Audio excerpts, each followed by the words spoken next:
जय हिंद दोस्तों, कैसे हैं आप लोग। उम्मीद करता हूँ बढ़िया होंगे और बहुत बढ़िया तरीके से आप लोग अपनी तैयारी कर रहे होंगे। इस वीडियो में हम लोग बात करने वाले हैं आरपीएफ के बारे में।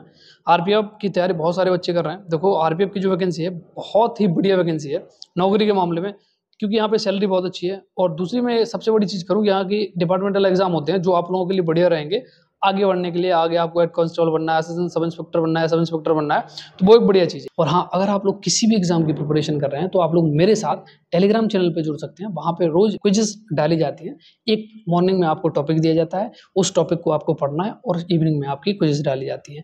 अभी हम लोग सब्जेक्ट को कवर कर रहे हैं। जैसे हमारे सब्जेक्ट कवर हो जाते हैं, फिर हम लोग एग्जाम को टारगेट करेंगे। जैसे आरपीएफ कांस्टेबल को हम टारगेट करेंगे कि आरपीएफ कांस्टेबल में जितने जीके के क्वेश्चन पूछे गए हैं, रोज एक एक सेट हम उसमें डालने का काम करेंगे। फिर हम मैथ के भी उस तरीके से रोज रोज एक एक सेट डालेंगे और उनका हम पूरा का पूरा सॉल्यूशन भी कराएंगे, उपलब्ध कराएंगे आप लोगों के लिए। और ये मेहनत मैं खुद करूंगा आप लोग। इस वैकेंसी में बहुत सारे बच्चे अपेयर हो रहे हैं, लेकिन बहुत सारे बच्चों को जानकारी नहीं है। अगर आप लोग जोड़ोगे नहीं तो आप लोगों को पता कैसे चलेगा और काम कैसे बनेगा, किस तरीके से हम इसमें सिलेक्शन लें और क्या क्या इसका प्रोसीजर होता है। तो प्रोसीजर में बड़ा सिंपल सा चीज़ है। सबसे पहले आपका एग्जाम होना है। एग्जाम के बाद फिर एक कट ऑफ बनेगी।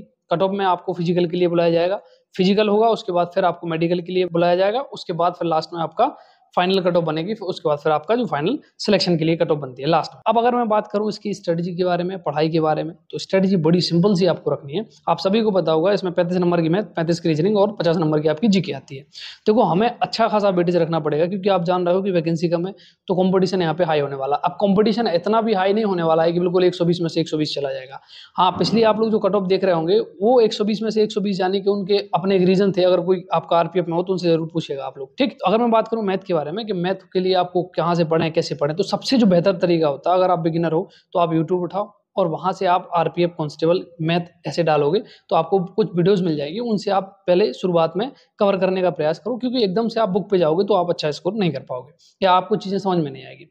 दूसरी बात करूं बुक के बारे में, तो बुक अगर आपने कोई ले रखी है अच्छी बात है, अगर नहीं है तो ये करंट पब्लिकेशन की बुक आती है। ये केवल स्पेसिफिक है आपके रेलवे के एग्जाम के, यानी कि जितने भी आपके एग्जाम पूछे गए हैं। जैसे एसएससी में ऐसी इसी प्रकार की करंट की बुक आती है जो हम लोग यूज करते हैं, ऐसी ये रेलवे के लिए स्पेसिफिक है। तो आप इस बुक को ले सकते हो। अगर ये नहीं है तो अगर कोई भी बुक है तो आप उसको भी ले सकते हो। दूसरी अगर मैं बात करूं रीजनिंग के बारे में, रीजनिंग भी इसमें 35 नंबर की है। अब इसको पढ़ना कैसे है, देखो रीजनिंग जो होती है शुरुआत में चीजें समझ नहीं आती हैं, तो आप यूट्यूब का सहारा लो, सबसे बेहतर रहेगा। यूट्यूब पे हमने कोई एक कॉन्सेप्ट समझ लिया और उसी कॉन्सेप्ट के बेस पे हमने बुक उठाई और बुक उठा के उससे हमने प्रैक्टिस कर ली। और बुक में बहुत सारे क्वेश्चन दिए रहते हैं जिससे हमारी बहुत सारी प्रैक्टिस हो जाती है, तो वो हमारे लिए बढ़िया होते हैं। तो सबसे बढ़िया तरीका यूट्यूब होता है। कोई एक आपके लिए स्पेसिफिक, जैसे आपने मान लो कि कैलेंडर उठाया यूट्यूब से, आपने कैलेंडर अच्छे से समझ लिया, उसके बाद आपने बुक उठाई, उससे बुक से प्रैक्टिस कर ली, क्वेश्चन की आपने प्रैक्टिस कर लिया, आपका कॉन्सेप्ट क्लियर हो गया। बुक अगर आपके पास कोई नहीं है तो आप ये रीजनिंग के भी एक करंट पब्लिकेशन की बुक आती है, जिस तरीके से एसएससी में आती है उसी प्रकार से रेलवेज की आती है। इसमें बहुत सारे जो आपके प्रीवियस ईयर क्वेश्चन पेपर हैं वही सीक्वेंस वाइज दिए रहते हैं, चैप्टर वाइज, तो वो सारे क्वेश्चन इसमें इंक्लूडेड होते हैं। तो आप लोग इस बुक को ले सकते हो और ठीक ठाक भी है, बच्चे प्रैक्टिस करते हैं, बढ़िया है, ठीक। देखो, अब बहुत सारे बच्चे कहेंगे जीके कहाँ से पढ़े, देखो जीके कहीं से भी पढ़ो। जीके के लिए सबसे बढ़िया जो चीज है वो है लूसेंट। लूसेंट से बढ़िया जीके कहीं भी आप किसी चीज को पढ़ लेना, उससे बढ़िया आपको चीज नहीं मिलेगा, ना ही उससे बढ़िया कंटेंट मिलेगा। हाँ, प्रैक्टिस के लिए आपको बहुत सारी चीजें मिल सकती है, लेकिन अगर मुझसे अगर पर्टिकुलर कोई भी इंसान पूछे कि सबसे बढ़िया वो कौन सी है, तो मैं खुद जिस चीज को पढ़ता हूँ, बार बार पढ़ता हूँ, वो है जीके की बुक। तो अगर आपके पास जीके की नहीं है, आप जीके की बुक लूसेंट की ले सकते हो, उससे अपनी प्रैक्टिस कर सकते हो। इसके अतिरिक्त अगर कोई और बुक यूज कर रहे हो अच्छी बात है, मुझे कोई इस चीज से दिक्कत नहीं है, लेकिन लूसेंट बढ़िया है, बेस्ट है। आप उसको 2 बार 3 बार 10 बार 20 बार जितनी बार कंप्लीट करोगे उतनी बार नए नए क्वेश्चन उसमें आपको देखने को मिलेंगे कि हाँ, हमारे नए नए कॉन्सेप्ट हैं यहाँ से क्लियर हो रहे हैं। ये 3 बुक आप फॉलो करो, आपको कहीं भी जाने की जरूरत नहीं है। देखो, टारगेट हमें अच्छा रखना पड़ेगा, कम से कम ऐसे मान लो 100-105 के आसपास तो हमें रखना पड़ेगा। 100 हमारा टारगेट होना चाहिए अगर आप कांस्टेबल के लिए तैयारी कर रहे हो। फिर आपका कुछ नॉर्मलाइजेशन का धीरे धीरे बढ़ेगा, तो किसी के 5 नंबर 7 नंबर 8 नंबर इस तरह से 105-110 के आसपास आपका स्कोर पहुंचेगा। इतने में आपका सिलेक्शन 101% हो जाएगा। अब बहुत सारे बच्चे कहेंगे कि पिछली बार 120 में से 120 कट ऑफ गई थी, वो कट ऑफ क्यों गई थी दुनिया जानती है, इसमें इतना आपको दिमाग लगाने की जरूरत नहीं है, ठीक। तो आपका जो टारगेट होता है, हाँ, अभी आपका 100+ का होना चाहिए और हर एक व्यक्ति के 100+ आ नहीं रहे होंगे। यही चीज सेम सब इंस्पेक्टर पे भी होने वाली है, जो भी सब इंस्पेक्टर की तैयारी कर रहे हैं। अभी बहुत सारे बच्चे हैं, आप कहीं भी टेस्ट लगा के देखोगे, आप खुद देखोगे कि उस जगह पे जो हम टेस्ट लगा रहे हैं किसी भी जगह पे, तो जब हम टेस्ट लगा रहे हैं तो हमारा जो स्कोर है 90, 91, 95 जा रहा है, तो वहां पे रैंक भी हमारी अच्छी बन रही है, यानी उतना स्कोर बच्चे कर रहे हैं, ठीक। आप किसी भी प्लेटफॉर्म पे चले जाना, ठीक है। अब बात कर लेते हैं हम लोग कि पढ़ाई कैसे करनी है, हमें किस तरीके से पढ़नी है, हमें क्या अपनी स्ट्रेटजी रखनी पड़ेगी। देखो आपको 100+ की स्ट्रेटजी रखो, जिसमें से आपको मैथ में और रीजनिंग में इनमें भी अच्छा स्कोर करना पड़ेगा अगर आपको सिलेक्शन लेना है। क्योंकि जीके में आप 50 में से कितना ले पाओगे, 30-35 से ज्यादा नहीं जा पाओगे। 40 बहुत मैक्सिमम, आपने बहुत ज्यादा पढ़ ली तो 40 मैक्सिमम स्कोर बता रहा हूँ मैं, बहुत ज्यादा। जीके का 50 में से 40 मतलब बहुत बड़ी बात है, बहुत बड़ा अचीवमेंट है उसमें।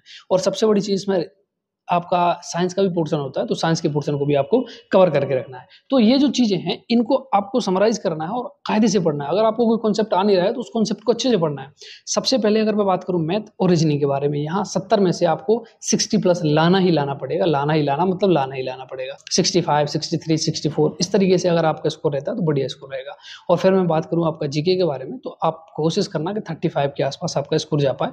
तो यानी अप्रोक्सीमेट अगर हम लोग देखें तो 100 के आसपास हमारा स्कोर अगर चला जाता है तो बढ़िया स्कोर माना जाएगा, और उतने ही स्कोर में हमारे सिलेक्शन के जो चांसेस हैं वो अच्छे हो जाएंगे। देखो कांस्टेबल लेवल पे अगर मैं बात करूं तो कंपटीशन इसलिए कम हो जाता है वहां पे, ज्यादा आपके कट ऑफ बढ़ने के इसलिए चांसेस नहीं रहते हैं, क्योंकि अगर आप लोग देख रहे हो कि 5:45 टाइमिंग होती है। अगर मेरी नज़र में आज अगर कोई ऐसा बच्चा है जो 5:45 मार सकता है तो उसका बढ़िया स्कोर वो करने के लायक नहीं है, और जो बढ़िया स्कोर करने के लायक है वो 5:45 में रनिंग नहीं कर सकता, मतलब नहीं कर सकता है।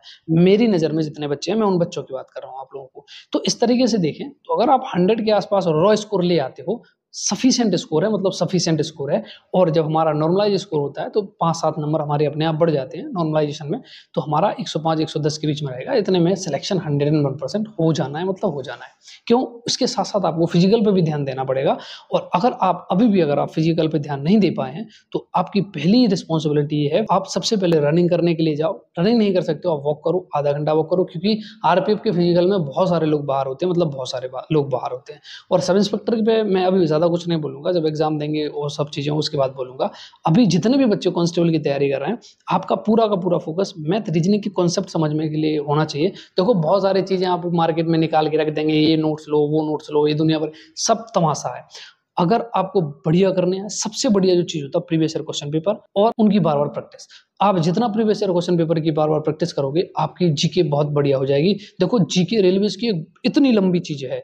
क्यों? क्योंकि 2019 में जो आपका एनटीपीसी के एग्ज़ाम्स हुए थे, वो आप खुद से सोचो कि जो 2019-20 में जो आपके एनटीपीसी के हुए थे, ग्रुप डी के एग्ज़ाम हुए थे, तो उनमें कितनी आपकी जीके पूछी गई है। अगर आप उसी जीके को ऑब्जेक्टिव जो टाइप में कोई अगर बुक आपको मिल रही है, अगर आप उससे भी कर लोगे, तब भी आपकी जीके बढ़िया हो जाएगी।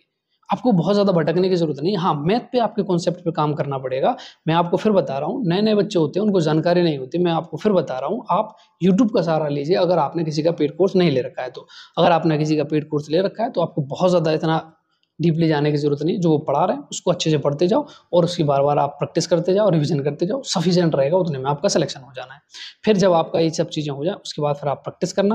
प्रैक्टिस करने के लिए आप कहीं भी जा सकते हो, कोई भी ऑनलाइन प्लेटफॉर्म एक ढूँढ सकते हो जहाँ पे आप प्रैक्टिस कर पाओ। लेकिन सबसे पहले आपको सिलेबस कवर करना है, टारगेट अपना 100 के आसपास रखना है कि हमें उस टारगेट तक पहुँचना है। अगर मैं अपनी बात करूँ, मैं भी अभी प्रैक्टिस सेट 1-2 बार लगाया है, तो मेरा स्कोर आरपीएफ सब इंस्पेक्टर की मैं बात करूँ तो देखो ज़्यादा कुछ ऐसे बातें करना ठीक-ठाक है। मतलब ये है कि अभी रैंकिंग सब ठीक-ठाक है, और अगर अभी बहुत सारा समय है मेरे पास और उस पर अगर हम काम करेंगे तो बहुत अच्छा स्कोर भी करेंगे और बहुत अच्छे रैंक पे लाएँगे। ठीक है? तो मैं वही चीज़ आप लोगों के लिए बता रहा हूँ। देखो सटीकता से अगर आप काम करोगे और रोज़ आपको 6-7-8 घंटे आपको काम करना पड़ेगा।